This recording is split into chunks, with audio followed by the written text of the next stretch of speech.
desde el día que fuiste creado hasta que se halló en ti maldad. Aquí Dios está hablando de Satanás, del príncipe de las tinieblas, y Dios lo describe en este singular pasaje. Existen 4 puntos básicos que quiero que aprendamos hoy acerca de Satanás al estudiar el poder detrás del trono, su majestad satánica, el diablo. Lo primero que deseo que aprendas es esto, que Dios no creó a un diablo. Él fue creado en absoluta perfección. El diablo es una persona creada. Dios no creó a un diablo. Cuando Dios creó a Satanás, él no era Satanás.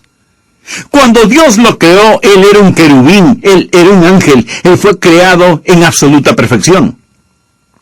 La Biblia dice en el versículo 15, perfecto eras en todos tus caminos desde el día que fuiste creado hasta que se halló en ti maldad. Muchas personas hacen la pregunta, ¿de dónde salió el diablo? O, ¿por qué tenemos a un diablo? Para comenzar, ¿por qué lo creó Dios? Dios no creó al diablo como diablo. Dios lo creó en absoluta perfección. Y la Biblia dice que él era perfecto cuando fue creado. Él sobrepasaba en belleza y era supremo en sabiduría. Su nombre era Lucifer o Lucero. Hoy a nosotros nos suena como un nombre perverso a causa de su connotación negativa, pero el nombre de Lucifer literalmente significa portador de luz. Él era un individuo esplendoroso. Él era un individuo radiante. El versículo 13 dice, los primores de tus tamboriles y flautas estuvieron preparados para ti en el día de tu creación. Él no necesitaba instrumentos para alabar a Dios. Él mismo era un instrumento. Cuando él hablaba era como los tubos de un gran órgano. Su voz era melodiosa y musical y vivía en la ciudad de joyas preciosas. El versículo 13 nos enseña que él estaba en el huerto del Edén. Toda piedra preciosa era su cobertura. Sus vestiduras estaban adornadas con joyas. Como en el Antiguo Testamento, la vestimenta del sumo sacerdote estaba adornada con gemas. Cuán exquisitamente precioso era el atuendo de este individuo. Él vivía en la ciudad cuyas piedras son fuego. Amigo, yo voy a vivir en una ciudad así, uno de estos días. Las calles de oro, las paredes de jaspe, sus cimientos de gemas. Ahí era donde este ser creado estaba. Él vivía en un medio ambiente increíble. El versículo 14 dice, tú, querubín grande, protector, yo te puse en el santo monte de Dios. Cuando la Biblia menciona el monte de Dios en el Antiguo Testamento, habla de la autoridad de Dios, su gobierno. Es decir, él estaba en el preciso lugar de autoridad. Él era el querubín ungido. Él era el primer ministro del cielo. Tan solo imagíneselo. Imagíneselo lleno de sabiduría, lleno de hermosura, lleno de música, lleno de luz, adornado de gemas, caminando de arriba abajo en las piedras de fuego, la abrasadora santidad de Dios. Él era el querubín ungido. En el versículo 14 la frase, tú, querubín.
Grande protector, significa que él extendía sus alas ante el trono de Dios. Ungido, grande, escogido de Dios. ¿Qué creación fue esta? El querubín es el rasgo más alto de ángeles, y él era el grande entre ellos. Veamos el versículo 18. Con la multitud de tus maldades y con la iniquidad de tus contrataciones, profanaste tu santuario. ¿Qué es un santuario? Es un lugar de adoración. Él estaba en el santuario. El monte santo de Dios, el gobierno de Dios, las piedras de fuego dan gloria a Dios. Increíblemente, increíblemente esplendoroso. Pero recuerde esto. Él era un ser creado. Versículo 15. Perfecto eras en todos tus caminos desde el día que fuiste creado. Jamás crea que Satanás es igual a Dios o eterno como Dios. Nunca piense que de algún modo existe un tipo de dualismo en el universo, que Satanás siempre ha existido de eternidad en eternidad, igual como ha existido Dios el Padre. ¡Oh, no! Nunca ha habido un tiempo cuando Dios no era. Pero sí hubo un tiempo cuando Satanás no era. Él fue creado. Cuando él fue creado, no fue creado como diablo, sino como el lucero hijo de la mañana. Él llegó a ser Satanás, el padre de la noche, cuando cayó, como estudiaremos en un momento. Mas él fue creado en perfección absoluta. Él es un ser creado. ¿Sabe cuál es el problema con mucha gente hoy? No llegan a comprender que Satanás fue un ser creado y que el Dios que lo pronunció en existencia es el mismo Dios que lo pronunciará en el olvido. Nosotros hoy no nos preguntamos quién va a ganar, como si hubiese algún tipo de batalla entre dos grandes fuerzas cósmicas. Permítame preguntarle, ¿sabe lo que es un antónimo? Usted sabe lo que es un sinónimo. Eso es una palabra que es muy parecida en su significado a otra, solo que son diferentes palabras. Un antónimo es lo opuesto. Así que juguemos a los antónimos. Yo le voy a dar una palabra y usted me da la respuesta. Por ejemplo, grande, usted dice pequeño. Muy bien. Rico, y usted piensa, pobre. Excelente. Dios. Si dijo diablo o Satanás, cometió un error. Satanás no es lo opuesto de Dios. Satanás no es lo opuesto de Dios porque Dios no tiene opuesto. Dios es único, no existe nadie como Él. Usted no puede tener un opuesto para Dios, mucho menos uno igual. Dios es Dios. Satanás no es lo opuesto de Dios. Satanás es un ser creado. Recuerde esto. Él fue creado en perfección. Número 2. Él fue corrompido por la presunción. Fue corrompido por el orgullo. Veamos los versículos 16 y 17. A causa de la multitud de tus contrataciones, y esto habla de comercio, fuiste lleno de iniquidad y pecaste. Se enalteció tu corazón a causa de tu hermosura. Aquí estaba un ser cuyo corazón se enalteció. Lo leí en diferentes traducciones. Una de ellas dice que él se enalteció a causa de su orgullo. Es lo mismo. Su corazón se llenó de arrogancia. Los primordiales requisitos de un ministro es que sea un hombre que camine con Dios, que sea un varón con experiencia, humilde, no un principiante. Primera de Timoteo capítulo 3. Aquí la Biblia habla de los requisitos para un ministro, en el versículo 1. Palabra fiel, si alguno anhela obispado, buena obra desea. Pero es necesario que el obispo sea irreprensible, marido de una sola mujer, sobrio, prudente, decoroso, hospedador, apto para enseñar, no dado al vino, no pendenciero, no codicioso de ganancias deshonestas, sino amable, apacible, no avaro, que gobierne bien su casa, que tenga a sus hijos en sujeción con toda honestidad. Pues el que no sabe gobernar su propia casa, ¿cómo cuidará de la iglesia de Dios? Ahora nota el siguiente versículo. No un neófito, no sea que envaneciéndose caiga en la condenación del diablo. Fue el orgullo lo que hizo al diablo, diablo. Nada mantiene a un ministro o maestro del Evangelio, o vocalista o siervo del Evangelio, más alejado de Satanás que la verdadera, la genuina humildad. Nada hace a un hombre más vulnerable a caer que la presunción. Antes del quebrantamiento es la soberbia, y antes de la caída la altivez de espíritu, dice el libro de Proverbios. El principal requisito para un ministro del Evangelio es la humildad. Dios no creó a un diablo. Dios creó a un santo ángel. Pero este santo ángel se enalteció con orgullo. Cuando Dios hizo a Lucifer, Dios le dio la capacidad de escoger entre el bien y el mal, y el ángel Lucero eligió el mal. Y lo que motivó su elección fue su orgullo. Isaías 14 también describe cuando Satanás alardeó: seré semejante al Altísimo. Fue aquí cuando Lucero, el hijo de la mañana, llegó a ser Satanás, el padre de la noche. Mas comprenda esto: Satanás tenía belleza indescriptible, y aún posee dicha belleza. Observe el versículo 17.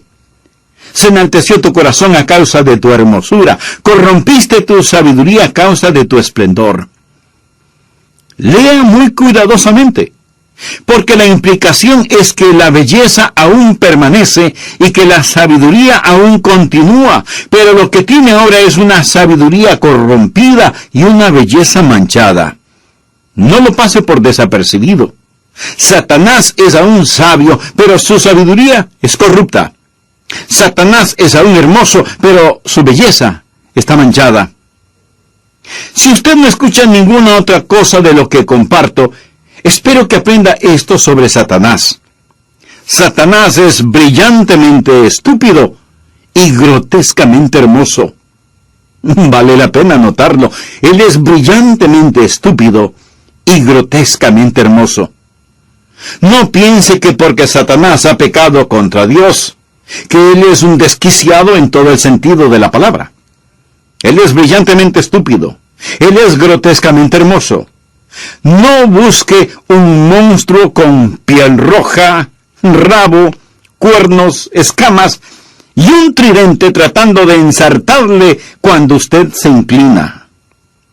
Así no lo describe la Biblia.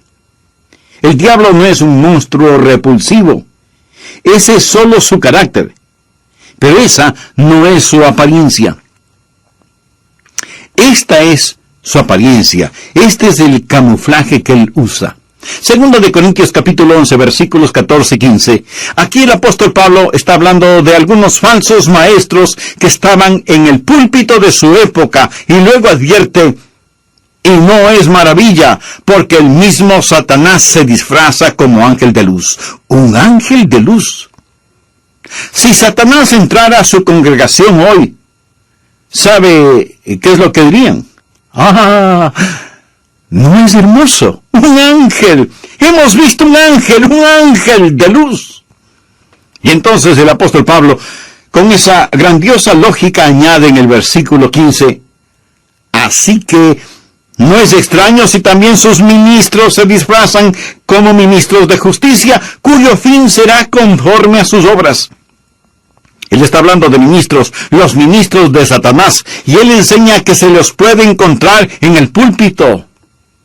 ¿Sabía que por toda la nación Satanás tiene sus ministros en el púlpito? Quiero decir, el domingo la gente entra a un culto, se sienta, y la persona en el púlpito pudiera ser un ministro disfrazado. Satanás lo disfraza como ministro del Evangelio, pues él es uno de sus ministros de Satanás. Amigo, ¿no es eso escalofriante? Debe entender que Satanás no está contra la religión. Él es el cabecilla de la religión. Él siempre ha querido ser como Dios. Él siempre ha añorado ser adorado. La forma en que él le tienta no es que sea inicuo, sino que sea como Dios, pero a la manera de Satanás. ¿No es lo que le dijo a Eva en Génesis 3:4? Entonces la serpiente dijo a la mujer: no moriréis, sino que sabe Dios que el día que comáis de él serán abiertos vuestros ojos. Ahora escuche. ¿Y seréis como Dios? ¿Serás como quién? Como Dios. No fue una tentación para caer hacia abajo, sino para caer hacia arriba, si es que tal cosa fuera posible. Tentó a Eva con la misma tentación con que él mismo se tentó y dijo en Isaías 14:14, sobre las alturas de las nubes subiré y seré semejante al Altísimo. Él es un ángel de luz. Una vez un predicador enseñaba algo similar y después del culto un pequeñito se le acercó y le dijo: ese fue un buen sermón, predicador. Cuando estaba predicando, pude ver al diablo claramente. La ingenuidad infantil. Amigos, les diré algo. No olvide buscar al diablo cuando mire el púlpito, porque en ocasiones él está allí, disfrazado. Escúcheme, por favor.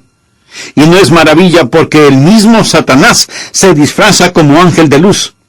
Así que no es extraño si también sus ministros se disfrazan como ministros de justicia. Satanás usa un camuflaje. Él es el maestro del engaño. No piense que usted le reconocerá con ingeniosidad humana. La Biblia dice en Mateo 24:22 que si fuera posible, aún a los escogidos engañaría. Esa es la razón por la cual debemos caminar muy cercanamente a Dios. Satanás es una criatura creada y su derrota es tan cierta como su existencia. Usted no tiene que servirle. Mi amigo, Dios sí le ama y está interesado en su bienestar presente y futuro. Si usted aún no tiene una relación personal con Dios, no quisiera tenerla este mismo momento. Lo puede hacer mediante una sencilla oración. Querido Dios, perdóname por mis pecados. Te suplico que me cubras con la sangre de tu Hijo derramada por mí en el Calvario. Señor Jesús, con fe como la de un niño, este momento abro mi corazón para que mores en él y me des una nueva vida. En tu nombre lo pido. Amén.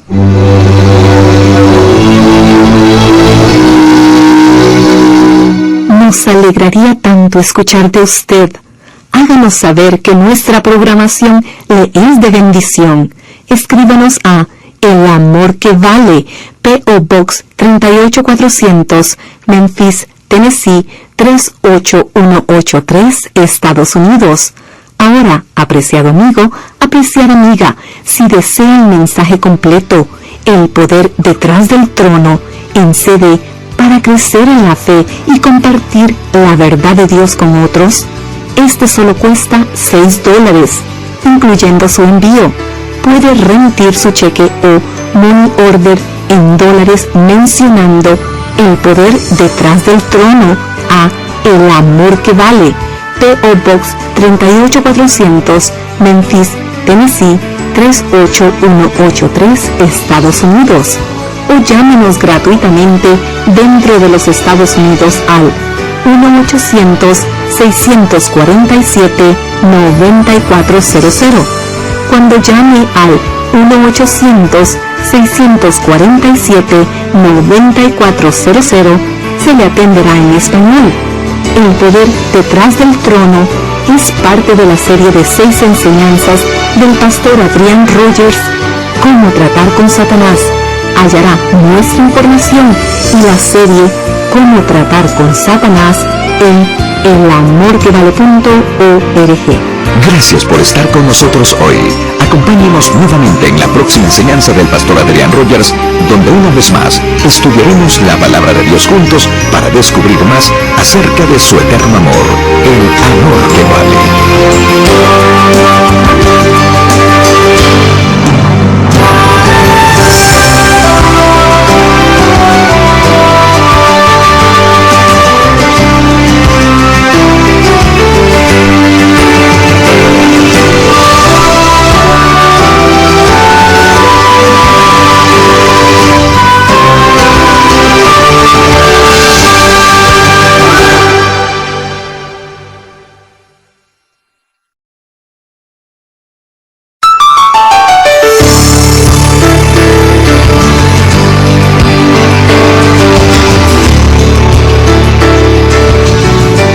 personas que creen que el diablo no existe. Y el diablo se complace porque eso es precisamente lo que él quiere. Si la gente no cree en él, no se cuidará de él. Otros piensan muy ligera y deportivamente acerca de Satanás. Y esto también le alegra al diablo. Pero, mi amigo, quiero decirle que estamos en contra de un enemigo brillantemente estúpido y grotescamente hermoso. Y Satanás nos ve a todos nosotros como enemigos porque somos creados a la imagen de Dios. Como él no puede atacar a Dios directamente, entonces ataca a sus seres queridos para vengarse de Dios. Desde siempre y hasta siempre, esa ha sido y será la práctica de los malvados, y Satanás es el malvado más grande del mundo. Le invito a acompañarme en el desarrollo de la segunda parte del mensaje, el poder detrás del trono. Bienvenidos a El Amor que Vale, con el pastor, maestro y autor, Dr. Adrián Rogers, supliendo las necesidades de la gente con la verdad de la palabra de Dios, trayendo personas a Cristo, transformando vidas alrededor del mundo y ayudándole a usted a descubrir el poder del amor más grande, el amor que vale. Quédese con nosotros y escuche al Dr. Adrián Rogers en la voz del pastor Lenín de Llanón. Amigo o amiga, es una satisfacción el saludarles. Sean bienvenidos a nuestro programa El Amor que Vale. Hoy estudiaremos la segunda parte del mensaje, el poder detrás del trono. Pero hagamos un ligero resumen de la primera parte. Dije que no necesitamos ser realmente unos expertos en ciencias sociales para darnos cuenta que hay en el mundo una crisis de valores éticos, morales, políticos y espirituales. Esta crisis afecta a ciudades grandes y pequeñas, en países subdesarrollados, tanto como en los países desarrollados. En otras palabras, mi amigo, estamos en una verdadera guerra. Algunos dicen que es una guerra política. Los conservadores contra los liberales, los independientes contra conservadores y liberales, los socialistas contra liberales, conservadores e independientes, y los comunistas, en donde quiera que existan como partido político, están en contra de todos los demás partidos políticos. Otros dicen que es una guerra cultural, unos tratando de imponer su cultura en otros, y en el proceso destruyendo cualquier otra cultura que se interponga. Otros dicen que es una guerra filosófica, una guerra de ideas, de conceptos, de formas de ver la vida, una guerra de definiciones sobre lo que constituye la existencia humana. Y aunque parezca paradójico, otros dicen que es una guerra religiosa entre protestantes, católicos, musulmanes, budistas, etcétera, etcétera. Pero la verdad es que es una guerra espiritual. Y no vamos a ganarla, ni siquiera vamos a entenderla hasta que conozcamos y expongamos al enemigo, el poder detrás del trono, o sea, Satanás. Existen 4 puntos básicos que debemos aprender acerca de Satanás. Primero, Dios no creó un diablo. Él fue creado en absoluta perfección. El diablo es una persona creada, pero Dios no creó un diablo. Cuando Dios creó a Satanás, él no era Satanás. Cuando Dios lo creó, él era un querubín, un ángel creado en absoluta perfección. En Ezequiel 28:15 leemos: perfecto eras en todos tus caminos desde el día que fuiste creado, hasta que se halló en ti maldad. Cuando él fue creado, no fue creado como diablo, sino como lucero, hijo de la mañana. Él llegó a ser Satanás, el padre de la noche, cuando se rebeló contra Dios. Segundo, Satanás fue corrompido por la presunción. Ezequiel 28, versículos 16 y 17. A causa de la multitud de tus contrataciones fuiste lleno de iniquidad y pecaste. Se enalteció tu corazón a causa de tu hermosura. Él fue corrompido por el orgullo. Su corazón se enalteció. Otra traducción de este pasaje dice: se enalteció a causa de su orgullo. Es lo mismo. Su corazón se llenó de arrogancia y de vanidad. Fue el orgullo lo que hizo al diablo, diablo. Nada mantiene a un pastor o ministro o maestro del evangelio o creyente más alejado de Satanás que la genuina humildad. Nada hace a un hombre más vulnerable a caer que la presunción. Proverbios 16:18 dice: antes del quebrantamiento es la soberbia, y antes de la caída la altivez de espíritu. Dios no creó a un diablo. Dios creó a un santo ángel, pero este santo ángel se enalteció con orgullo. Cuando Dios creó a Lucifer, le dio la capacidad de escoger entre el bien y el mal, y el ángel lucero escogió el mal.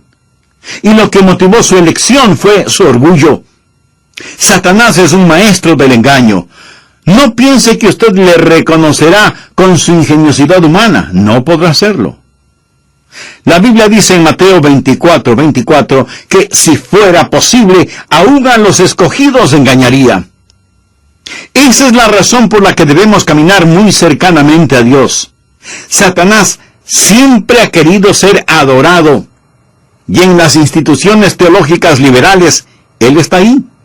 En las iglesias liberales, mundanas e inicuas, y en las sectas falsas, él está allí.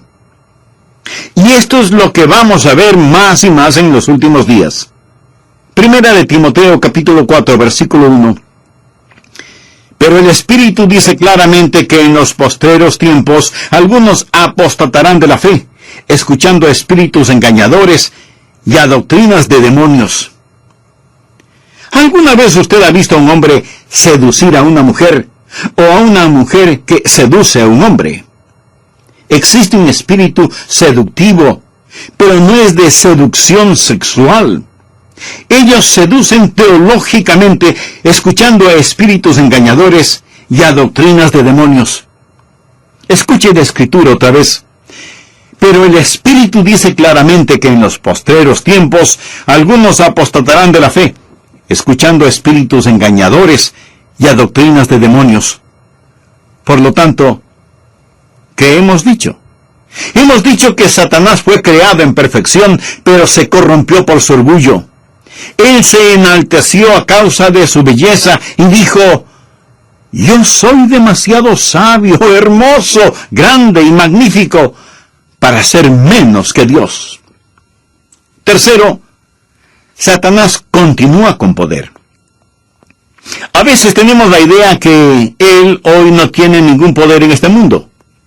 Pero leamos el versículo 16. A causa de la multitud de tus contrataciones, o sea, el comercio, fuiste lleno de iniquidad y pecaste. Y pecaste. Satanás dirige el control maestro, manipulando los corazones y mentes de la gente. Es por ello que vivimos en una sociedad tan violenta. Él es el instigador. ¿Por qué Dios permite que tenga poder? ¿Por qué Dios simplemente no lo elimina? ¿Por qué Dios tan solo no lo destruye? Si Dios hiciera eso, Él no estaría trabajando según su plan, su santidad y su justicia. Dios tiene un plan, y Dios lo está llevando a cabo, y dicho plan está en perfecta sincronización con su santidad. Usted puede encontrar esto en Hebreos capítulo 2, versículo 14. Esto es lo que Hebreos tiene que decir acerca de Satanás y su destrucción.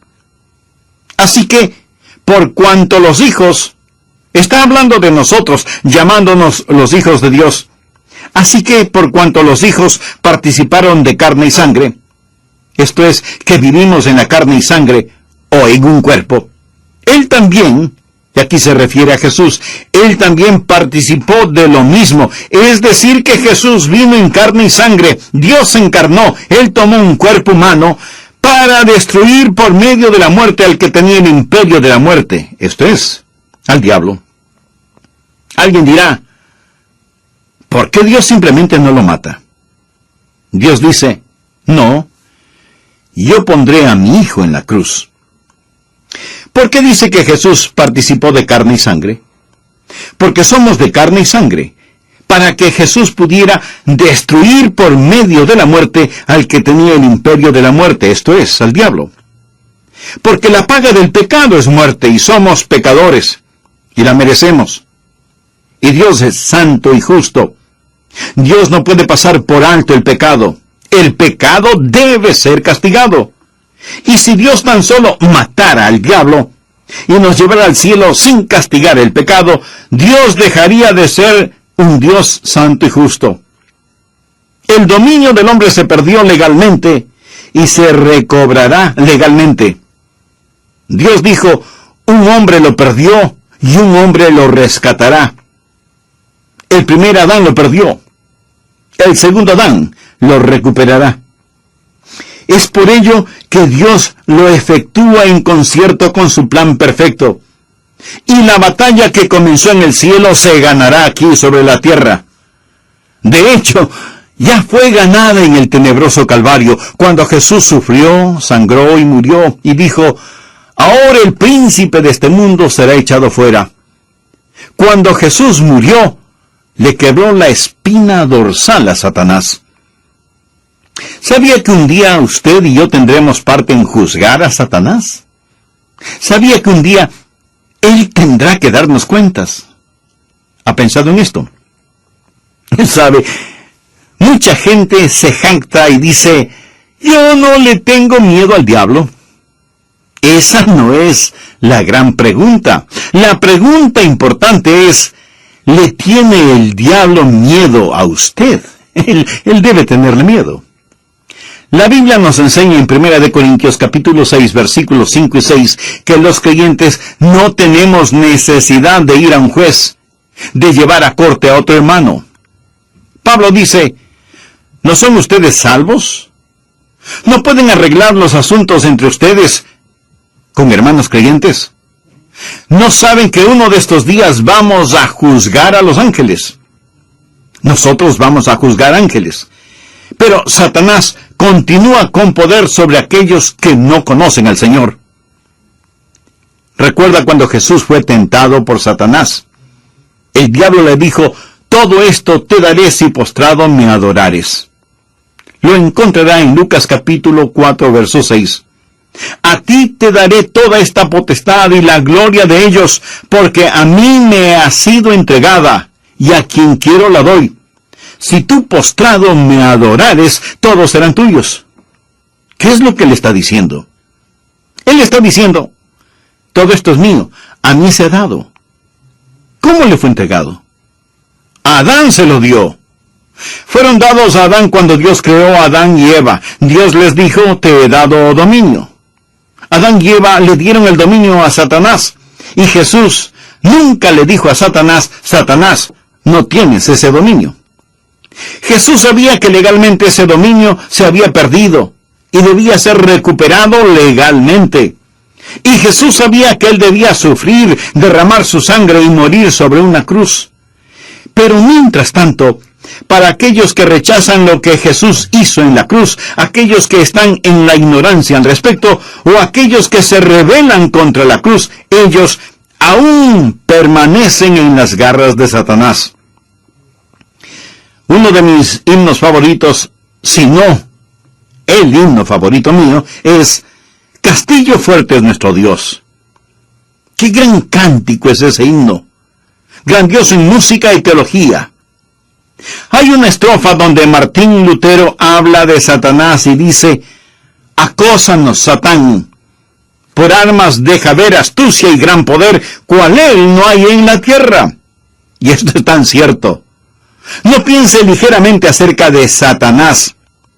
Estamos en contra de un enemigo brillantemente estúpido y grotescamente hermoso. Y regresando a nuestro pasaje de Ezequiel 28, 18, dice, con la multitud de tus maldades. De ahí es de donde nace la guerra cultural de las multitudes de maldades. ¿Por qué Satanás lo ve a usted o a mí como enemigos? Porque usted fue creado a la imagen de Dios. Él no puede atacar a Dios directamente, pero los malvados siempre han sabido que si no pueden atacar a su enemigo, entonces se ataca a uno de sus seres queridos y así lo herirán. ¿No es cierto? Cuando Satanás lo hiere a usted, es su manera de vengarse de Dios, porque no puede atacar a Dios directamente. Hechos 10, 38, habla de los que están oprimidos por el diablo. Lucas 13, 16, habla de una mujer que Satanás tenía atada. Incluso el apóstol Pablo en 2 Corintios capítulo 12, versículo 7, habló de un mensajero de Satanás que le estaba abofeteando. Satanás aterroriza al mundo. Él es el supremo terrorista. Hay un reinado de maldad, subversión, perversión, desviación. Él quiere dividir, deprimir y destruir. La depresión, opresión y posesión son las obras del diablo. ¿Y sabe qué descubrí al leer la Biblia? Que este diablo desarrolla una guerra especial contra los bebecitos. Es algo interesante, muy interesante. Si usted lee toda la Biblia seguida, encontrará que la nación cananea estaba poseída por el demonio. ¿Qué hacían? Ellos asesinaban a sus bebés. Encontrará a Herodes. ¿Qué hizo? Asesinó a los bebés. Y el faraón, ¿qué hizo? Asesinó a los bebés. ¿Sabe quién está haciendo lo mismo hoy? Los que ejecutan abortos. Le diré que el poder detrás del trono es el mismo diablo. Podemos entender esto. Es el reino de terror. Es el monstruo sediento de sangre. El poder detrás del trono. Él fue creado en perfección. Él fue corrompido por la presunción. Él continúa con poder. Cuarto, Satanás está condenado a la perdición. Leamos nuevamente el versículo 17. Se enalteció tu corazón a causa de tu hermosura, corrompiste tu sabiduría a causa de tu esplendor. Yo te arrojaré por tierra, delante de los reyes te pondré para que miren en ti. Con la multitud de tus maldades y con la iniquidad de tus contrataciones profanaste tu santuario. Yo pues saqué fuego de en medio de ti, el cual te consumió, y te puse en ceniza sobre la tierra, a los ojos de todos los que te miran. Todos los que te conocieron de entre los pueblos se maravillarán sobre ti. Espanto serás, y para siempre dejarás de ser. Subraye esa frase, por favor. Y para siempre dejarás de ser. De las piedras del fuego al lago de fuego. Ahí es donde Él va a parar. Del lugar más alto al lugar más bajo. Y Dios lo va a avergonzar sobre esta tierra, donde Él ha llevado a cabo su aterrador reinado. Satanás dijo: yo ascenderé y exaltaré mi trono sobre las estrellas de Dios. Y Jesús dijo: yo descenderé. Jesús descendió del cielo a esta tierra, y Jesús destruyó a Satanás en el Calvario. Ya mencioné esta escritura, Hebreos 2, versículo 14, para destruir por medio de la muerte al que tenía el imperio de la muerte. La palabra destruir es la palabra katargeo. No significa destruir. Esta no significa exterminar para que ya no exista. Literalmente significa hacer que no tenga efecto. Cuando Jesús estaba en la cruz, inclinó su cabeza y dijo: consumado es. Y las huestes del infierno se regocijaron diciendo: ¡ja, ja, ja, ja! Él está consumado. Pero Jesús no dijo: estoy consumado, o sea, acabado, derrotado, aniquilado. Él dijo: consumado es. ¿Qué está consumado? La deuda del pecado está totalmente pagada, las profecías están cumplidas, el reino de Satanás está extinguido, acabado, Satanás está paralizado, navega en un barco que se hunde, gobierna un dominio condenado. Luego pusieron a Jesucristo en la sepultura por 3 días y 3 noches. La muerte, el cruel monarca del terror, gritaba de gozo: Él está acabado. El infierno estaba de fiesta. Pero el domingo por la mañana, Jesús se estiró, bostezó y salió de la tumba. Esa tumba era solo una habitación de hotel por 3 días y 3 noches. Se levantó y dobló su manto sin ninguna prisa. Entraron y encontraron ese manto doblado. Luego Jesús hizo que se moviera la piedra. Escúcheme con cuidado. Él no la movió para poder salir. Simplemente la movió para que la gente pudiera entrar. ¡Qué extraordinario! La muerte, ese monarca de terror, ese ministro siniestro de maldad, dirigido por Satanás, ve a Jesús resucitar victorioso. La muerte retrocede.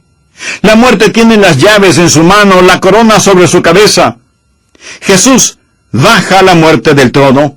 Jesús pone sus pulgares en su cuello y estrangula a la muerte. Jesús pone su talón sobre su cuello, le arrebata la corona poniéndosela sobre su cabeza, toma las llaves de la muerte, del infierno y de la tumba, y sale de esa sepultura.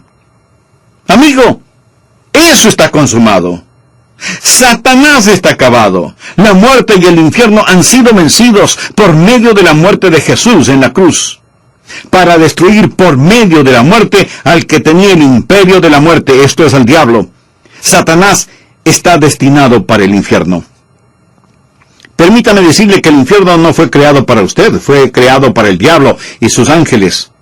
Usted puede ir al infierno si lo desea, pero si va, será un intruso. Usted no pertenece allí.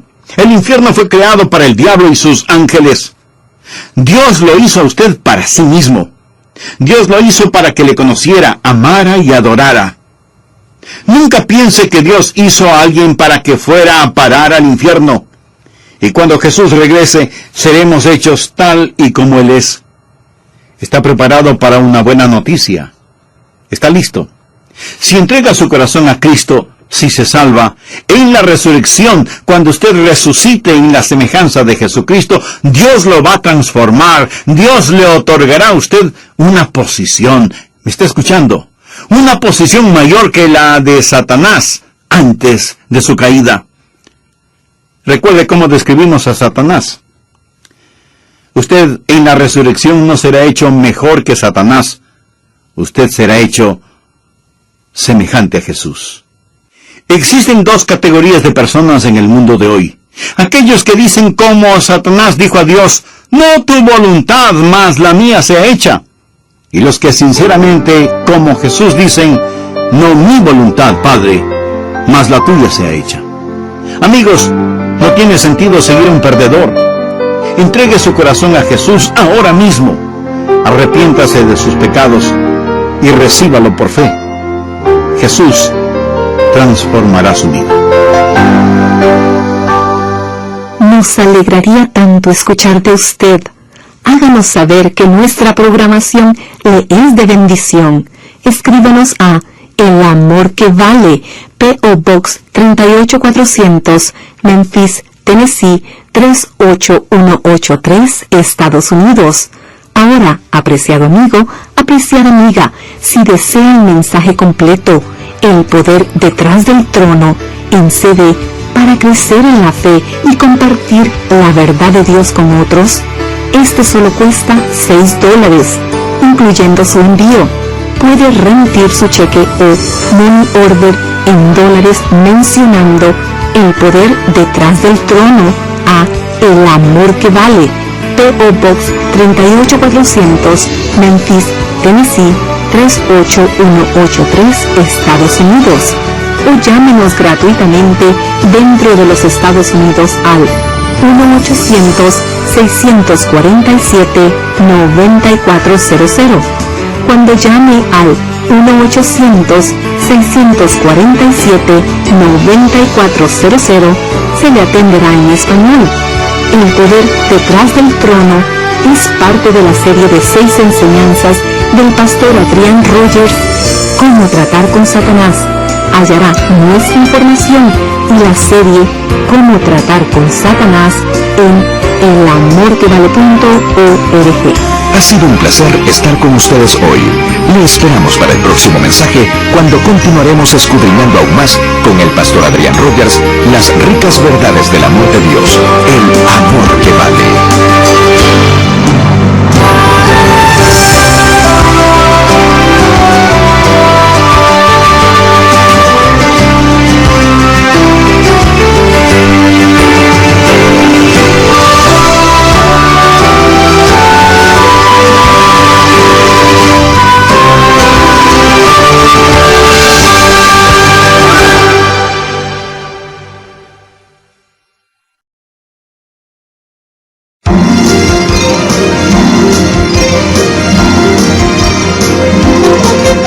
su alma. Su alma creada a la imagen de Dios vale más que todos los rubíes, diamantes, oro y plata que este mundo tenga que ofrecer, y continuará interminablemente, eternamente para siempre.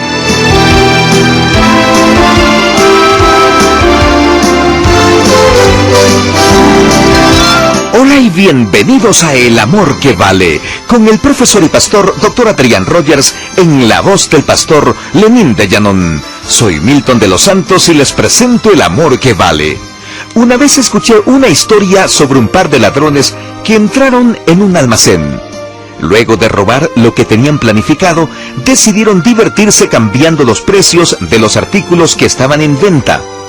Entonces, un botón tenía un valor de $5,000, mientras que una pulsera de oro, rubíes y diamantes costaba la módica suma de $2. Cuando la tienda se abrió, ya se pueden imaginar el caos. Tal parece que Satanás también se estuvo divirtiendo porque la forma de vestir, la figura corporal, el color del cabello y las cuentas bancarias tienen valores exorbitantes en nuestra sociedad, mientras que las cosas que realmente valen la pena, incluyendo nuestro aliento de vida, han perdido toda importancia. Le invitamos a escuchar El valor de un alma. Bienvenidos nuevamente a nuestro programa El Amor que Vale. Amigos todos, llegamos a una encrucijada en nuestras vidas y tenemos que escoger al llegar a esta. Y realmente de lo que quiero hablar es de evangelización, de ganar almas.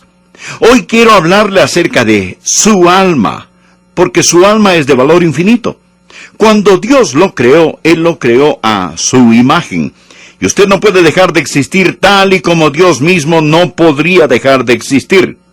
Su alma seguirá interminablemente, eternamente, para siempre. Hoy les hablaré de el valor de un alma. Y le invito a tomar la palabra de Dios y buscar en el Evangelio de Marcos, capítulo 8. En un momento empezaremos a leer en el versículo 35. Pero permítame decirle algo acerca de usted, acerca de su más valiosa posesión, realmente de usted.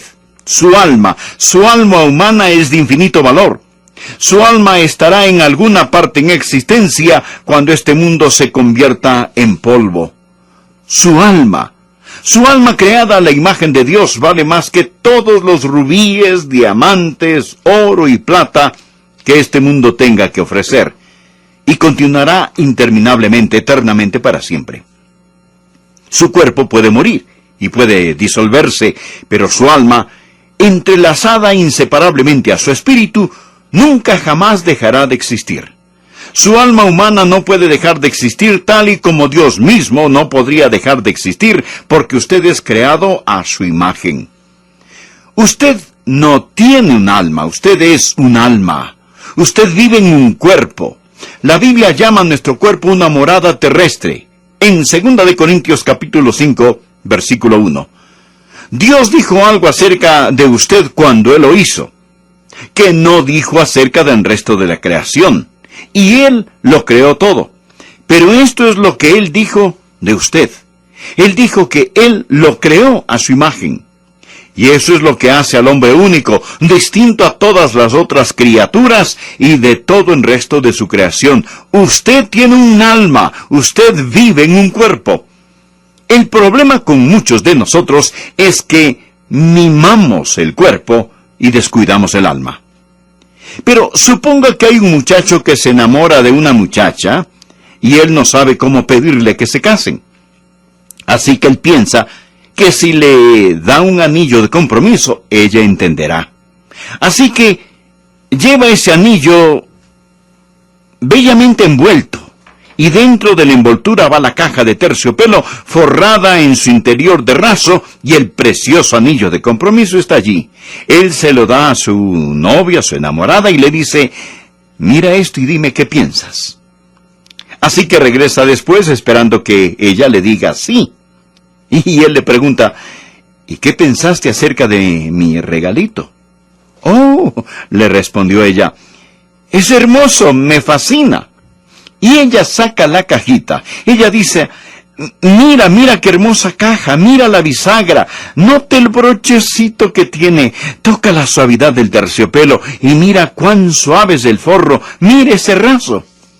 El preocupado le pregunta, sí, pero ¿y qué de lo que estaba adentro? Y ella le contesta, oh, ¿te refieres al pedazo de alambre y de vidrio? Pues lo boté. Pero esta es una caja maravillosa. Muchísimas gracias. Mis amigos, permítame decirle que hay personas que son así. No entienden que el cuerpo es la caja, el alma es el anillo, es el diamante. Mimamos la caja, acariciamos la caja, alimentamos la caja, le damos descanso a la caja y descuidamos el diamante que está dentro. Deseo que vea lo que el Señor Jesús dijo acerca de su alma. Por favor, leamos Marcos capítulo 8, versículo 35. Dice así la Escritura: porque todo el que quiera salvar su vida la perderá, y todo el que pierda su vida por causa de mí y del Evangelio la salvará. Porque, ¿qué aprovechará al hombre si ganara todo el mundo y perdiere su alma? ¿O qué recompensa dará el hombre por su alma? Porque el que se avergonzare de mí y de mis palabras en esta generación adúltera y pecadora, el Hijo del Hombre se avergonzará también de él, cuando venga en la gloria de su Padre con los santos ángeles.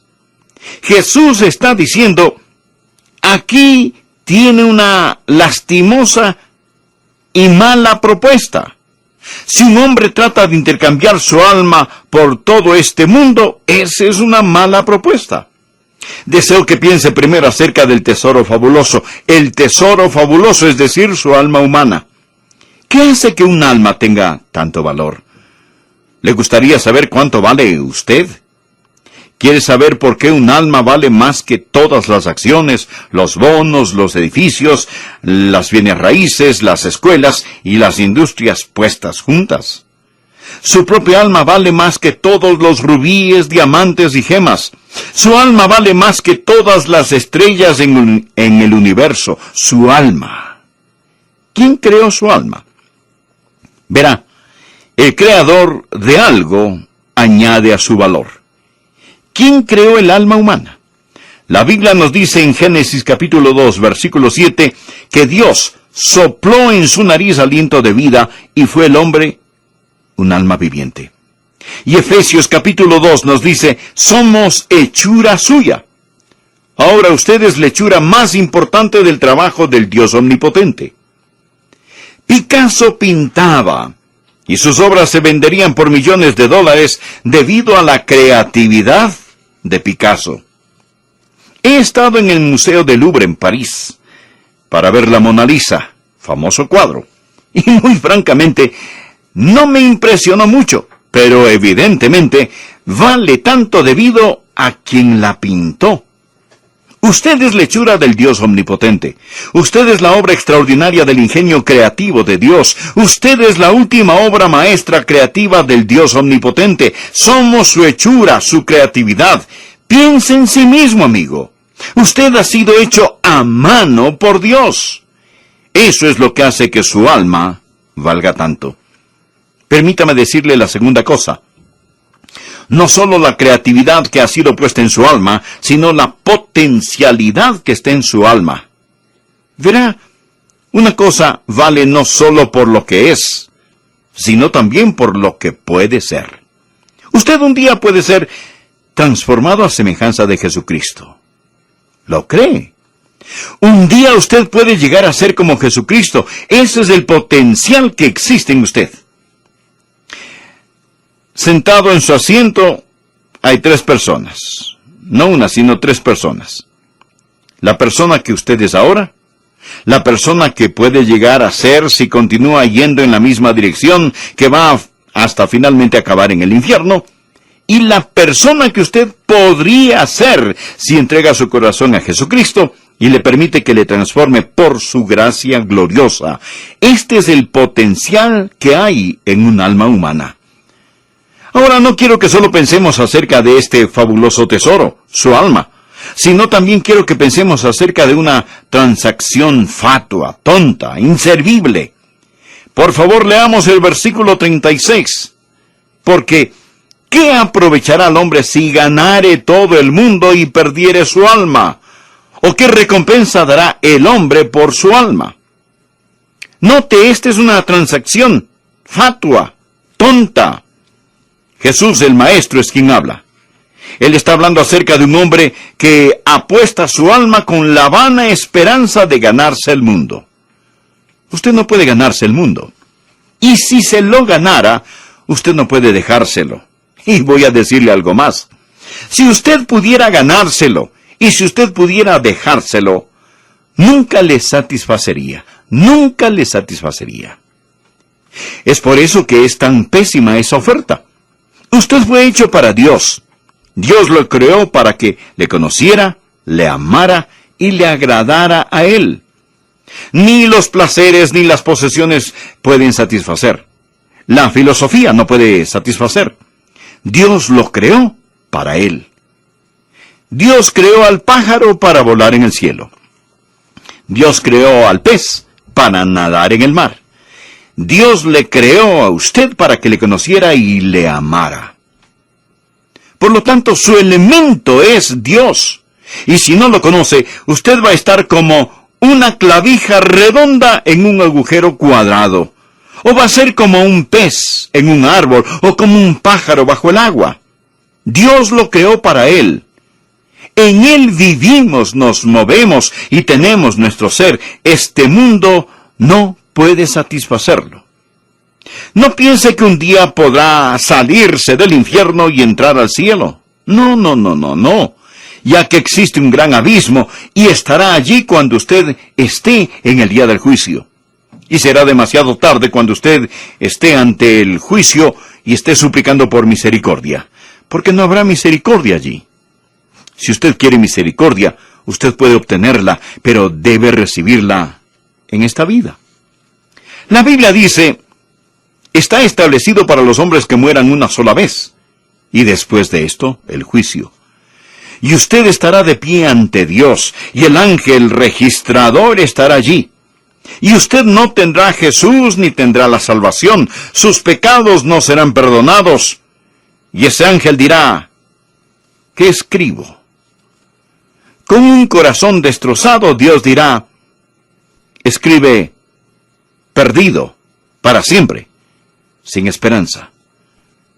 Amigos, esa es una pérdida irreversible. Ezequiel capítulo 18, versículo 4, nos dice, he aquí que todas las almas son mías.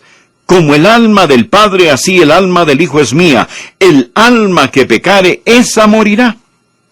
Pero no solo es una pérdida irreversible. Si usted pierde su alma, es una pérdida incalculable. Una pérdida incalculable. Todas las riquezas del mundo no pueden compararse con el valor de su alma.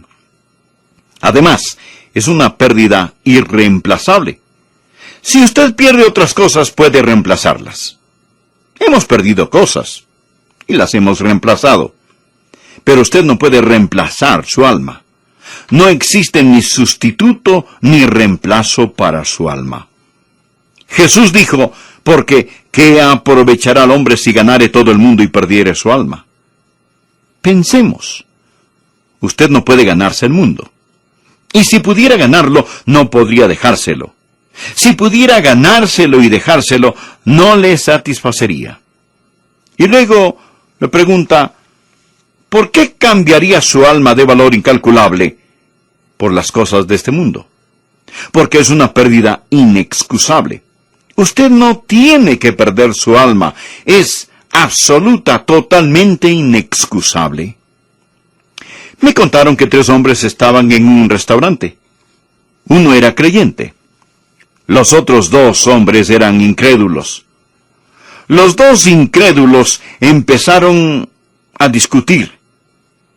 Y un no creyente puso su dedo en la cara del otro no creyente, que sin Cristo se dirigía rumbo al infierno, y le gritó, ¡vete al infierno! El creyente escuchaba sentado.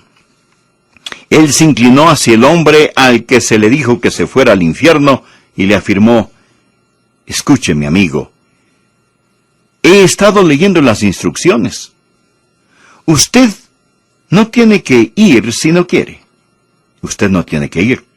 No hay ninguna razón por la cual usted debe ir. Es inexcusable que usted vaya al infierno. Pensemos juntos. Jesús es quien habla. Jesús está hablando de una transacción. Él dijo, porque ¿qué aprovechará el hombre si ganare todo el mundo y perdiere su alma? Ahora, note por favor lo siguiente. ¿O qué recompensa dará el hombre por su alma? Pensemos juntos. Suponga que alguien viene a usted y le dice, Señor, tengo una propuesta. Tengo una transacción que quiero hacer con usted. Le daré lo que sea y todo lo que usted quiera. Si usted quiere dinero, tendrá dinero. Si usted quiere placer, tendrá placer.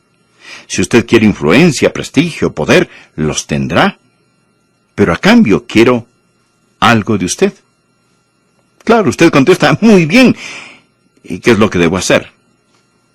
Y él le responde, quiero su dedo meñique. Quiero que se ampute su dedo meñique. Amigo, ¿haría usted el trato? Quizá no lo haría, pero sí le puedo asegurar que millones de seres humanos harían ese trato. Y dirían, perfecto, trato hecho. Pero espere un minuto. Cambiemos. Subamos la apuesta un poco. Supongamos que lo que le están pidiendo es no su dedo, sino su brazo. Y le dice, yo quiero todo el brazo. Pero recuerde, usted podrá tener todo lo que desee. ¿Haría usted el trato? Otra vez, algunos sí lo harían. Quedarse sin un brazo para tener todo lo que desean, pues les parecerá un buen trato. Pero ¿qué tal si la propuesta fuera diferente? Y le dijeran, quiero sus ojos. Usted nunca podrá ver más. Yo quiero sus ojos y sus oídos. Y podrá tenerlo absolutamente todo. Entonces usted a lo mejor diría, un momento, espere un momento. ¿De qué me sirve todo? Usted quiere mis ojos, quiere mis oídos, usted quiere esto y aquello, y sin embargo me dará todo. No. No me importa si me da todo el mundo. Amigos, hay un punto donde toda persona coherente y razonable pondría el límite y diría, no haré el trato. ¿No es cierto? Es obvio. Escúcheme. Continuemos con el tercer punto. Deseo que piense en la tragedia fatal, porque esta es una historia de tragedia. Note de nuevo, Jesús está diciendo en el versículo 36 que el hombre pierde su alma. El hombre pierde su alma. ¿Ha calculado el costo si perdiera su alma? Aunque se haya ganado todo el mundo, ¿ha calculado el costo? Obviamente el diablo no quiere que usted piense en lo que le estoy diciendo. El diablo quiere que usted pierda su alma. Amigo, su alma vale billones de mundos como este. Y quiero motivarlos a tomar una decisión ahora mismo, de todo corazón. Y oré arrodillado al respecto. Que Dios me ayude a motivarlo hoy para que haga lo que usted necesita hacer. Por favor, escuche. Deseo contarle una historia. Había un hombre que era un artista y un jugador de ajedrez. Él pintó un cuadro. Un hombre joven jugando ajedrez con Satanás. Satanás tiene las piezas oscuras, el joven tiene las piezas claras. Y están jugando. El resultado del juego determinaría el destino del alma del hombre. Si el hombre joven le ganaba a Satanás el juego de ajedrez, entonces él sería libre del poder del pecado y del mal para siempre. Por otro lado, si Satanás le ganaba, el joven llegaría a ser esclavo de Satanás para siempre. El hombre que pintó el cuadro era un experto de ajedrez. Y usted sabe, en ajedrez, la idea es poner en jaque mate a la otra persona. Y si usted puede ponerla en jaque mate en unas 4 movidas, usted acaba el juego. Usted solo dice jaque mate y no hay forma de escapar. Y en este cuadro, Satanás movió sus piezas en el tablero de ajedrez de tal forma que era obvio que había puesto al joven en una posición donde no podía ganar. Jaque mate. El joven estaba sentado a un lado y su mano vacilaba sobre su peón, tratando de ver cuál movida podía ser. En el lado opuesto estaba Satanás, sabiendo que él ya ganó el juego y tenía un destello misterioso en sus ojos. Los jugadores de ajedrez venían y veían esa pintura. Había un hombre llamado Paul Morphy. Era de Luisiana. Él era un maestro, él era un campeón de ajedrez. De hecho, tuvo que jubilarse como campeón debido a la tensión en su cerebro que le ocasionaba jugar ajedrez. Pero él fue a la galería de arte para ver esta pintura. Y ahí estaba el joven, en la pintura, con su mano titubeante. Morphy no quería perder, por decirlo así, este torneo. Él se puso en el lugar del joven. 5 minutos estuvo allí de pie. 10 minutos, 20, 30, 40, pensando y pensando, y entonces él ve algo que el pintor del cuadro no había visto, y él estaba pensando de una manera que el hombre joven pudiera ganar, y allí mismo en el museo él exclamó: joven, haz esta movida, haz esta movida. Amigos, yo sé muy poco de ajedrez, pero sí sé algo de la Biblia. Y sé lo que estoy diciendo. Hay solo un movimiento que usted puede hacer, y este es arrepentirse de sus pecados y dar su corazón a Jesucristo.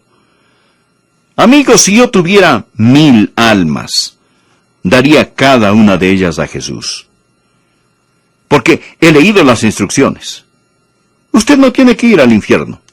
Hay un movimiento que usted puede hacer, porque ¿qué aprovechará al hombre si ganare todo el mundo y perdiere su alma? ¿O qué recompensa dará el hombre por su alma? Y simplemente voy a pedirle que lo haga hoy. Voy a pedirle que haga hoy lo que usted se alegrará de haber hecho cuando esté de pie ante la presencia de Dios. Voy a pedirle que... Y los muertos resucitarán en fila para ser juzgados. La Biblia lo llama el juicio final. Es la corte de la eternidad. Permítame hacerle una pregunta, amigo, amiga. ¿Están ustedes listos? Está por venir un juicio. Está por venir el día cuando todo lo que los hombres han soñado, han tramado y han vendido sus almas para alcanzar, se volverá herrumbre, polvo, moho y corrupción. El tiempo tal y como lo conocemos llegará a su conclusión. El milenio se habrá acabado y los muertos resucitarán para ser juzgados uno por uno, para estar en pie ante el Señor Jesucristo y comparecer ante el juicio final. Le invito para que abra su Biblia en el libro de Apocalipsis, capítulo 20. Comenzamos a leer en el versículo 11. Esta es la visión que Dios dio al apóstol Juan, visión acerca del juicio.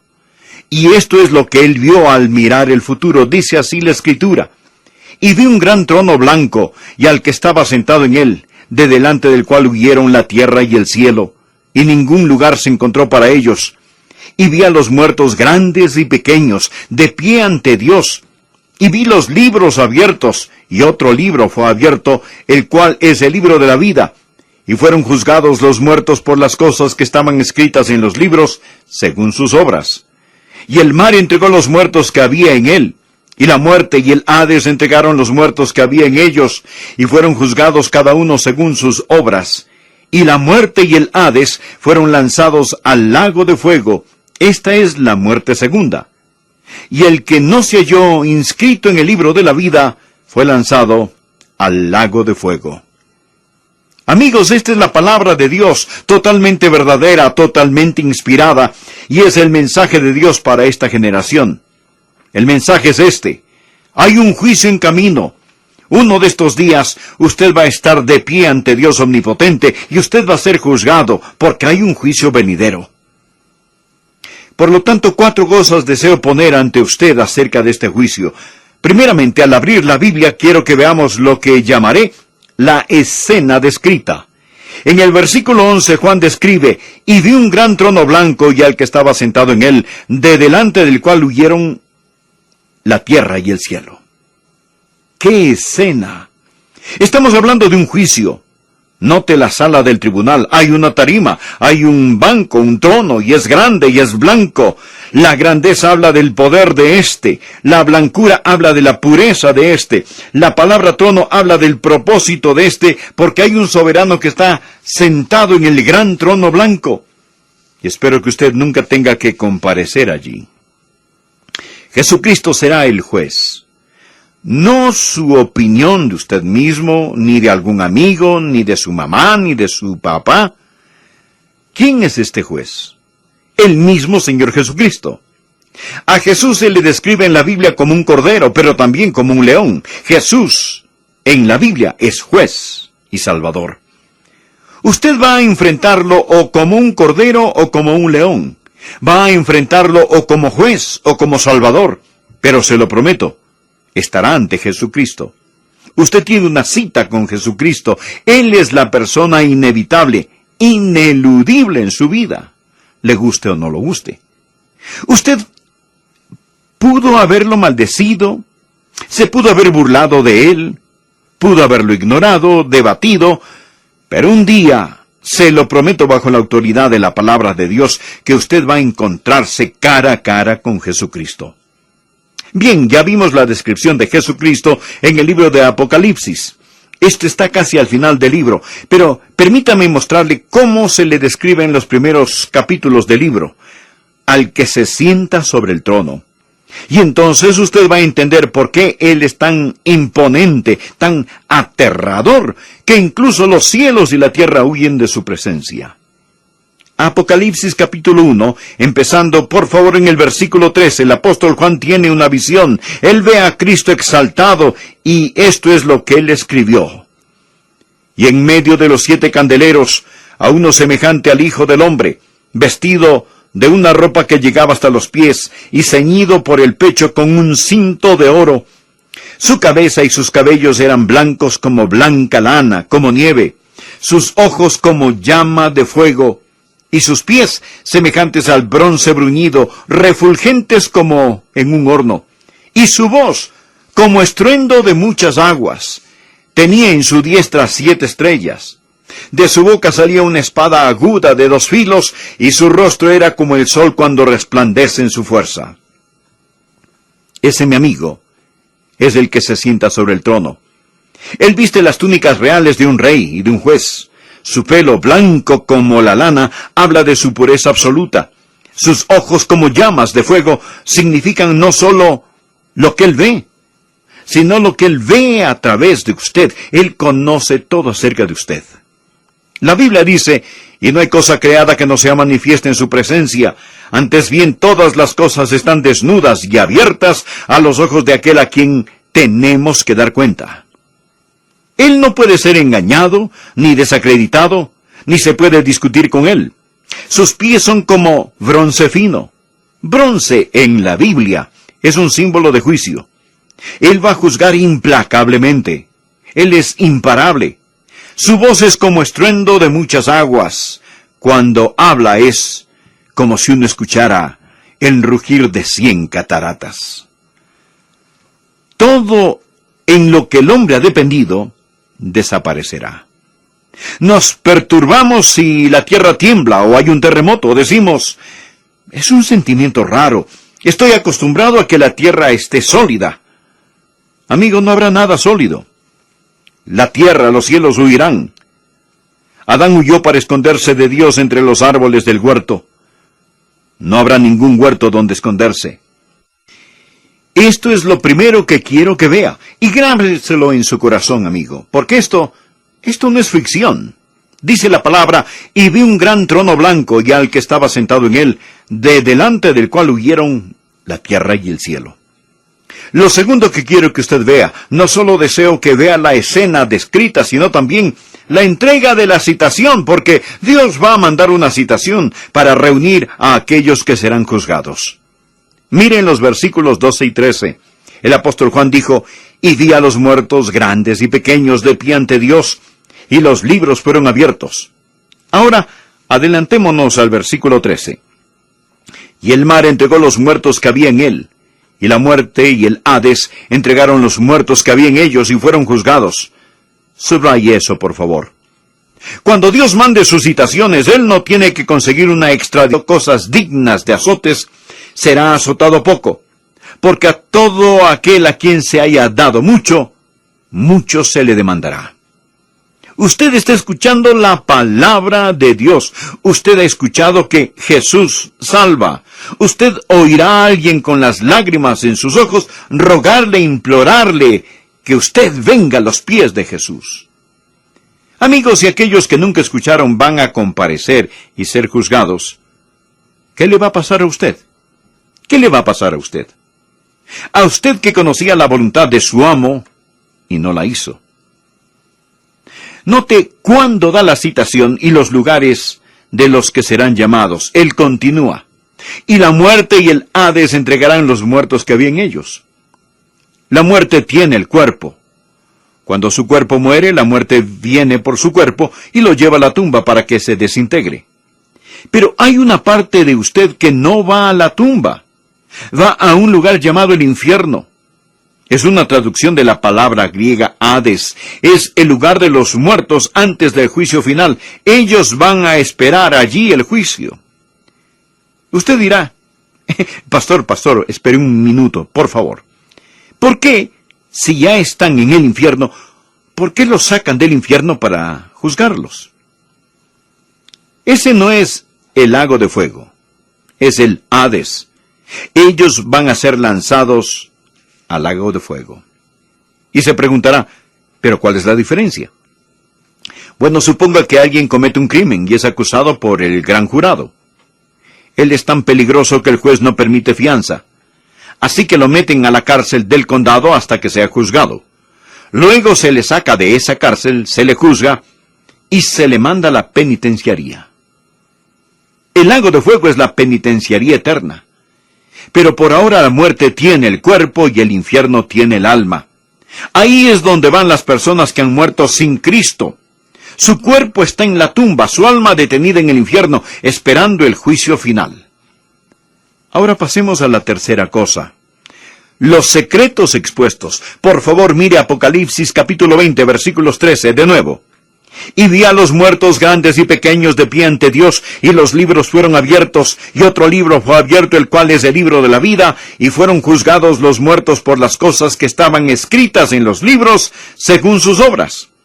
Dios está manteniendo los libros. Dios está registrando lo secreto que nadie más sabe. Permítame mencionar algunos versículos. Eclesiastés 12:14. Porque Dios traerá toda obra a juicio, juntamente con toda cosa encubierta, sea buena o sea mala. Romanos capítulo 2, versículo 16. En el día en que Dios juzgará por Jesucristo los secretos de los hombres.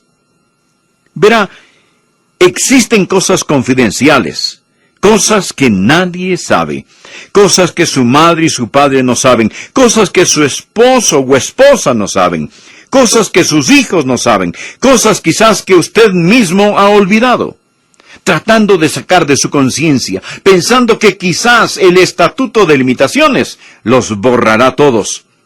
Y hemos vivido lo suficiente como para endurecernos hacia esas cosas particulares, pero Dios mantiene los libros al día. Yo tenía un amigo a quien estaban criticando y le pregunté, ¿cómo te sientes al ser criticado? Él dijo, solo doy gracias a Dios que no saben más. Solo doy gracias a Dios que no saben más, pero Dios lo conoce todo. Secretos que se han reprimido, secretos que se han registrado, Dios los conoce todos. Bien, prosigamos con la última cosa, y esta es la sentencia determinada. La sentencia determinada, porque existe una sentencia. La sentencia va a ser determinada. Note lo que él dice aquí. Y fueron juzgados cada uno según sus obras. Versículo 13. Y la muerte y el Hades fueron lanzados al lago de fuego. Esta es la muerte segunda. Y el que no se halló inscrito en el libro de la vida fue lanzado al lago de fuego. Varias cosas que quiero decir acerca de esta sentencia. Primero, quiero que vea la certeza de la sentencia. Ellos fueron juzgados. Usted no va a poder sobornar a este juez.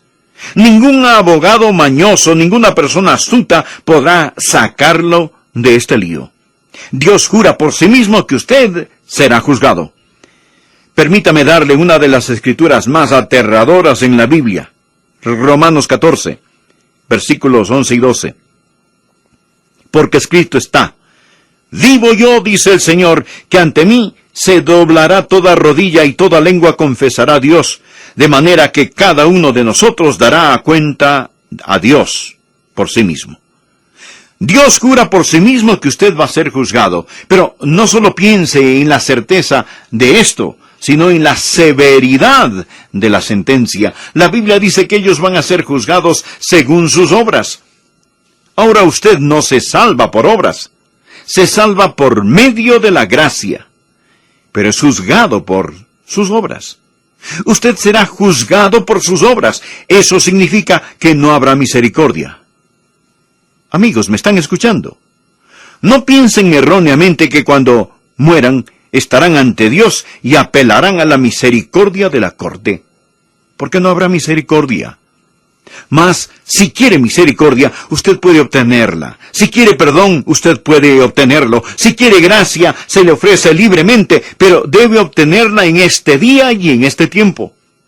Cuando usted oye la predicación del Evangelio y rechaza el Evangelio, no tenga el descaro o la osadía de comparecer ante Dios en el juicio y suplicarle: Dios, ten misericordia de mí.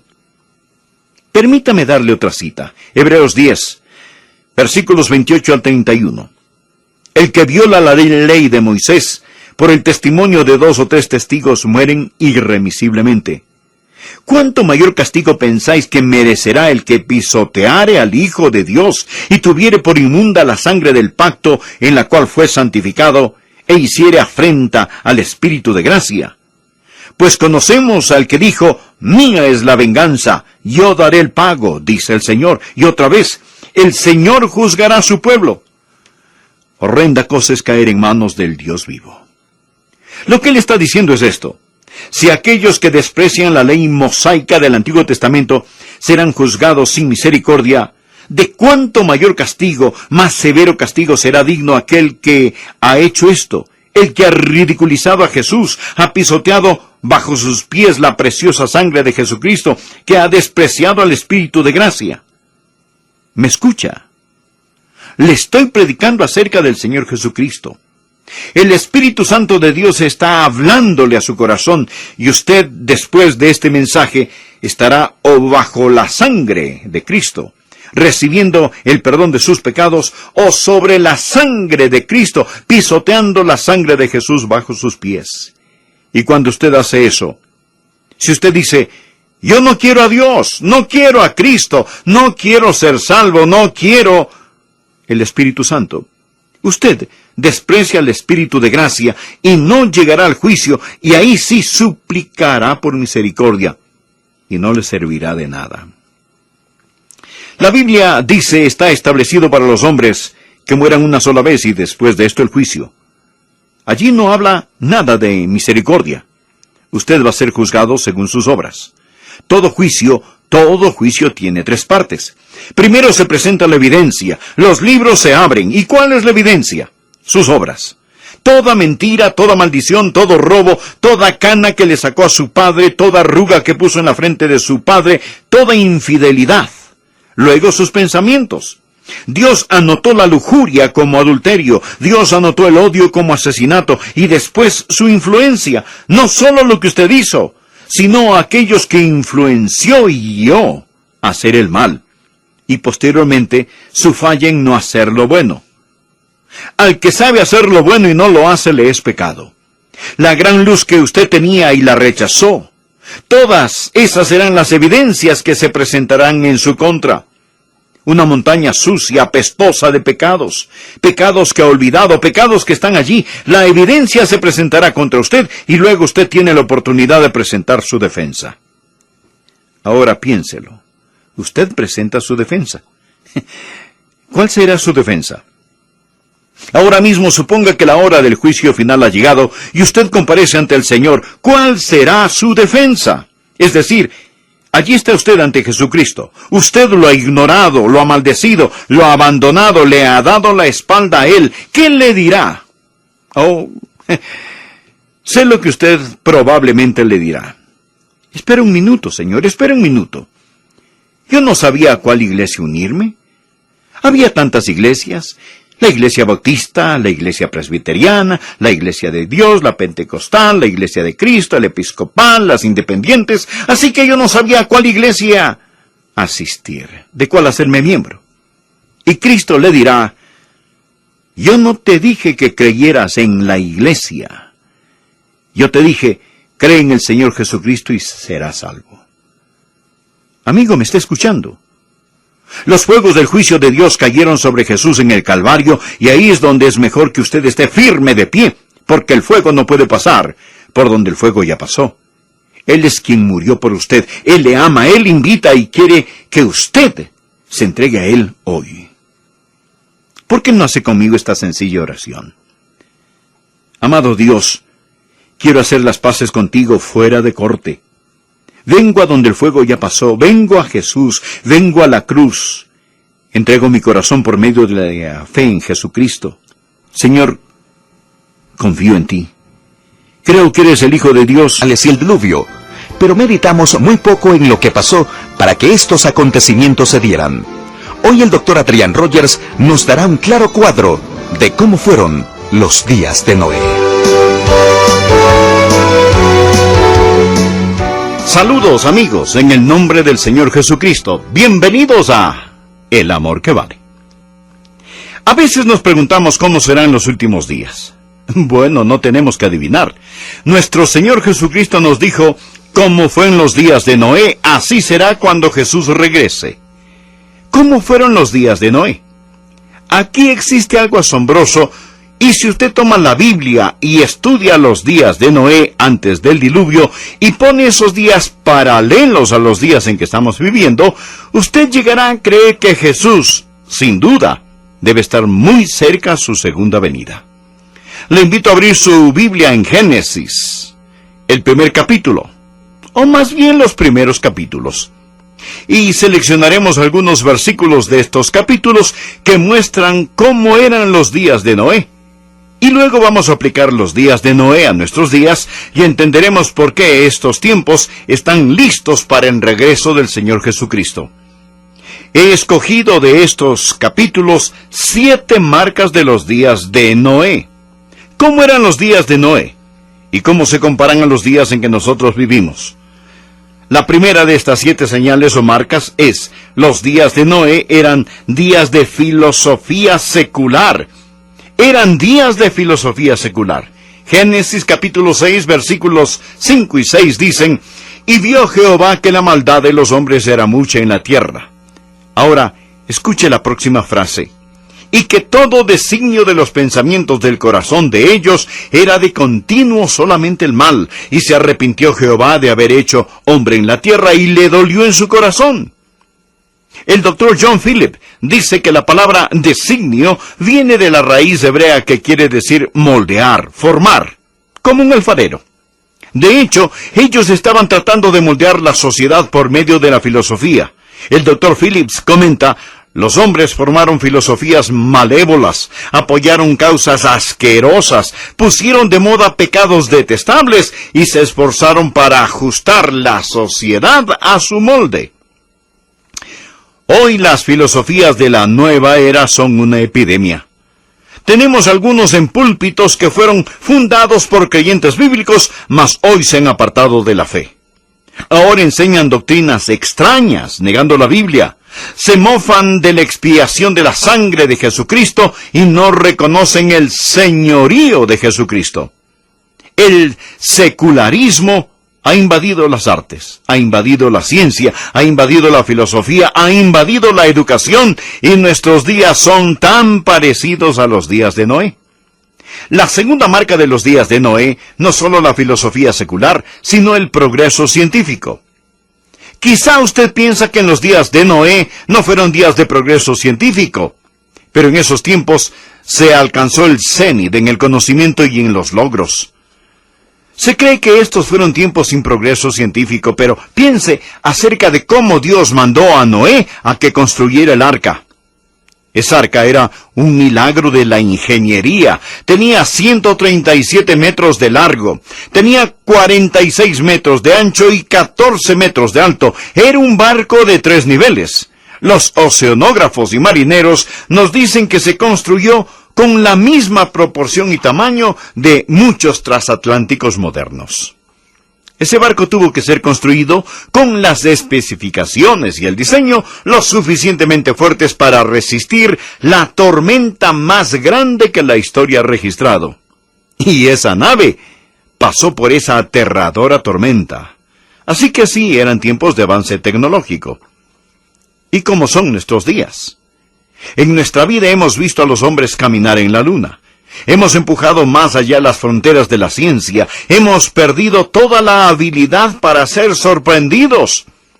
Ahora traveseamos con la ingeniería genética que posee toda clase de potencialidad imponente y al mismo tiempo aterradora.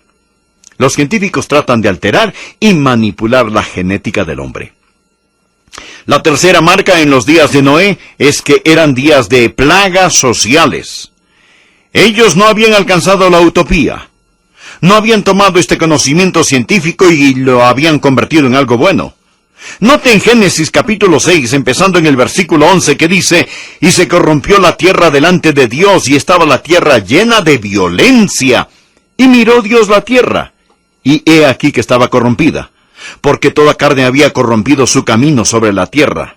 Dijo pues Dios a Noé: He decidido el fin de todo ser, porque la tierra está llena de violencia a causa de ellos, y he aquí que yo los destruiré con la tierra». Los días de Noé fueron días de gran violencia.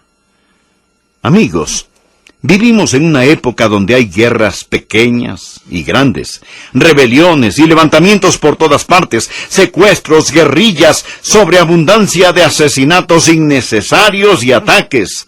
El crimen organizado, en cierta forma, es un negocio más grande que el gobierno de los grandes países del mundo, y la gente está llena de violencia y de un espíritu de venganza como nunca antes. La mayoría de nosotros vivimos encerrados en casas detrás de puertas bajo doble o triple llave. Los días de Noé fueron días en que la sociedad se desintegraba. Eran días de multiplicidad de matrimonios. Había una plaga de divorcio en los días de Noé. Mire Génesis, capítulo 6, los versículos 1 y 2. Aconteció que cuando comenzaron los hombres a multiplicarse sobre la faz de la tierra, y les nacieron hijas, que viendo los hijos de Dios que las hijas de los hombres eran hermosas, tomaron para sí mujeres, escogiendo entre todas.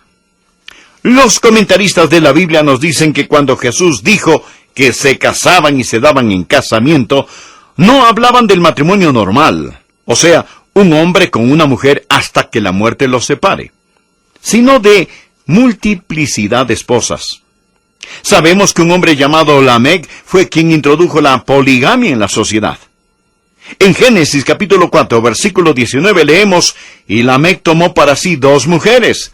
El nombre de una fue Ada, y el nombre de la otra, Sila». Dios quiere un hombre para una mujer hasta que la muerte los separe. Cuando yo era adolescente, el divorcio era inusual, y más bien era una marca de vergüenza. Hoy vemos tanto crimen juvenil, y mucho es el resultado de los hogares destrozados. ¿Y qué del aborto? Un profesor de la Universidad de Princeton llamado Peter Singer, quien es el filósofo fundador del movimiento de los derechos de los animales, dijo que no es tan malo asesinar a un bebé, sobre todo si el bebé es minusválido o está mal formado. Y cito una de sus frases. Él dijo: «Matar a un infante minusválido no es moralmente equivalente a matar a una persona».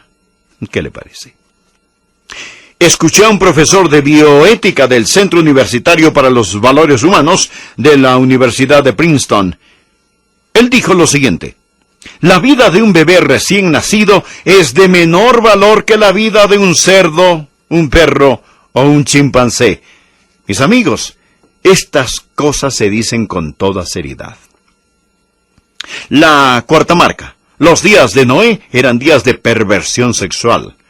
Génesis capítulo 6, versículo 5, y vio Jehová que la maldad de los hombres era mucha en la tierra. Ahora escuche. Y que todo designio de los pensamientos del corazón de ellos era de continuo solamente el mal. Este versículo no menciona lo que era ese mal, o cuán repugnantes eran esos designios.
Anote el siguiente versículo, Romanos 1, versículo 27. Y de igual modo también los hombres, dejando el uso natural de la mujer, se encendieron en su lascivia unos con otros, cometiendo hechos vergonzosos, hombres con hombres. Ahora, por favor, preste atención a la próxima frase. Y recibiendo en sí mismos la retribución debida a su extravío. La Biblia de las Américas dice, recibiendo el castigo correspondiente a su extravío. A veces las personas preguntan, ¿es el SIDA, por ejemplo, el juicio de Dios? Bien, usted debe tener cuidado cuando contesta, porque algunos niños tienen SIDA. Algunos hemofílicos contraen el SIDA. Hay muchas formas de contraer el SIDA, pero principalmente, si se regresara al plan de Dios para el matrimonio, la epidemia del SIDA se evaporaría de la noche a la mañana. Y la respuesta es clara. Los hombres nos dicen que no se puede prevenir. La palabra de Dios dice que sí se puede prevenir. Solo ponga a un hombre con una mujer hasta que la muerte los separe. Ese es el plan de Dios. Pero usted dice, pastor, ¿y qué de los bebecitos? Permítame ilustrar esto. Si un hombre se lanza de un edificio de 10 pisos voluntariamente, al estrellarse contra el suelo, recibe el castigo correspondiente a su error. ¿No le parece? Ahora, si él lleva en sus brazos a un bebecito cuando se tira, ¿morirá el inocente también? Por supuesto que sí, porque el inocente a menudo sufre también junto con el culpable. Sabemos que los inocentes sufren. Romanos 1, versículo 26 dice, por esto Dios los entregó a pasiones vergonzosas, pues aún sus mujeres cambiaron el uso natural por el que es contra naturaleza. ¿Qué hace Dios cuando la gente empieza a justificar este tipo de pecados? Dios solo dice, yo los dejo, yo los entrego. El castigo correspondiente ya va incluido en el pecado. Algunos preguntan, Pastor Rogers, ¿nacen estas personas así? Mis amigos, Dios nunca haría a alguien cojo, para luego culparlo de su cojera. Y quizás usted añada, pero ¿de dónde salen estos deseos? Bueno, salen del corazón, que es malo y pecador. Los mismos deseos que incitan a las personas al incesto, al adulterio, los mismos deseos que incitan a las personas a la violencia, los mismos deseos que incitan a las personas a la embriaguez, a la cleptomanía. Sí, las personas dicen, yo me siento de esta manera. Pues claro que sí. Usted dice, yo nací así. Cierto. Nosotros nacemos pecadores, nosotros necesitamos nacer de nuevo. Permítame darle la quinta marca de los días de Noé. Eran días de prosperidad egoísta. Algunos piensan que de seguro Dios está complacido con, digamos, los Estados Unidos por la prosperidad que disfruta esta nación. Pero no todo lugar es próspero. No todo el país lo es. Ezequiel capítulo 16, empezando en el versículo 49, leemos lo siguiente. Ezequiel dice a Israel: He aquí que esta fue la maldad de Sodoma tu hermana, soberbia, saciedad de pan y abundancia de ociosidad tuvieron ella y sus hijas.